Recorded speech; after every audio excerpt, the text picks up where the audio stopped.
రాష్ట్రంలో భూ ప్రకంపనలు కలకలం సృష్టించాయి. ఉదయం 7:27 ఒక్కసారిగా భూమి కంపించడంతో జనం భయంతో బయటకు పరుగులు తీశారు. ములుగులో అత్యధికంగా రిక్టార్ స్కేలుపై 5.3 తీవ్రత రికార్డైంది. భూకంప కేంద్రం భూమిలో 40 కిలోమీటర్ల లోతులో గుర్తించారు అధికారులు. ములుగులోని మేడారం కేంద్రంగా 200 కిలోమీటర్ల పరిధిలో ఈ భూ ప్రకంపనలు సంభవించినట్టు తెలిపారు.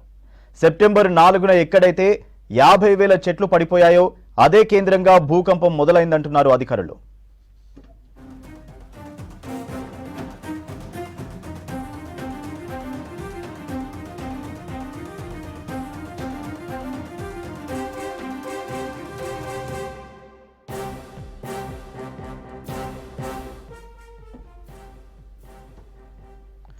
హైదరాబాద్, వరంగల్, కరీంనగర్, పెద్దపల్లి, జగిత్యాల, సిద్దిపేట్, గోదావరికని, భూపాలపల్లి, కొత్తగూడెం, మనుగురు, చెర్ల, చింతకాని, భద్రాచలంలో పలు సెకండ్ల పాటు భూమి కంపించింది.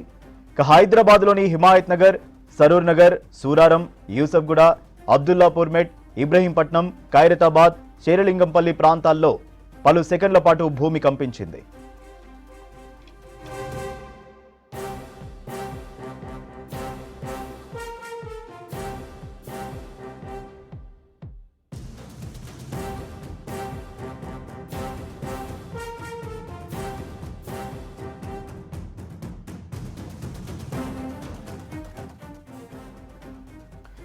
ఇరవై ఏళ్లలో తెలంగాణలో ఇంత తీవ్రతతో ప్రకంపనలు రావడం ఇదే తొలిసారి.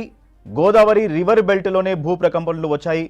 సింగరేణి మైన్స్ ఉన్న ప్రాంతంలోనే భూ ప్రకంపనలు రావడంతోనే ప్రజలు ఆందోళనకు గురవుతున్నారు. గోదావరి బెల్ట్లో రిక్టార్ స్కేలుపై 3 నుంచి 4 తీవ్రత నమోదవడం సాధారణమంటున్నారు ఆఫీసర్లు. కానీ ఈసారి 5.3 తీవ్రతతో నమోదవడం నార్మల్ విషయం కాదంటున్నారు.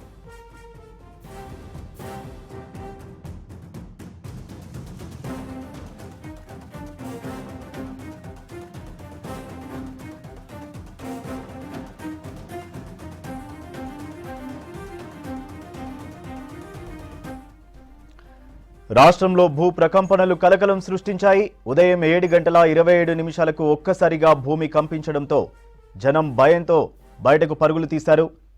ములుగులో అత్యధికంగా రిక్టార్ స్కేలుపై 5.3 తీవ్రత రికార్డైంది. భూకంప కేంద్రం భూమిలో 40 కిలోమీటర్ల లోతులో గుర్తించారు అధికారులు. ములుగులోని మేడారం కేంద్రంగా 200 కిలోమీటర్ల పరిధిలో ఈ భూ ప్రకంపనలు సంభవించినట్టు తెలిపారు. సెప్టెంబర్ 4న ఎక్కడైతే 50,000 చెట్లు పడిపోయాయో అదే కేంద్రంగా భూకంపం మొదలైందంటున్నారు అధికారులు.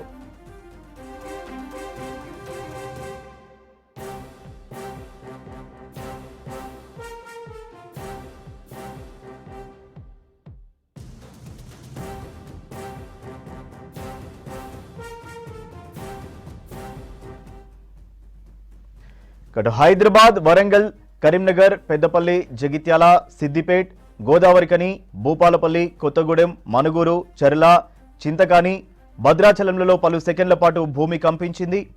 హైదరాబాద్లోని హిమాయత్ నగర్, సరూర్ నగర్, సూరారం, యూసఫ్గూడ, అబ్దుల్లాపూర్మెట్, ఇబ్రహీంపట్నం, ఖైరతాబాద్, శేరలింగంపల్లి ప్రాంతాల్లో పలు సెకండ్ల పాటు భూమి కంపించింది.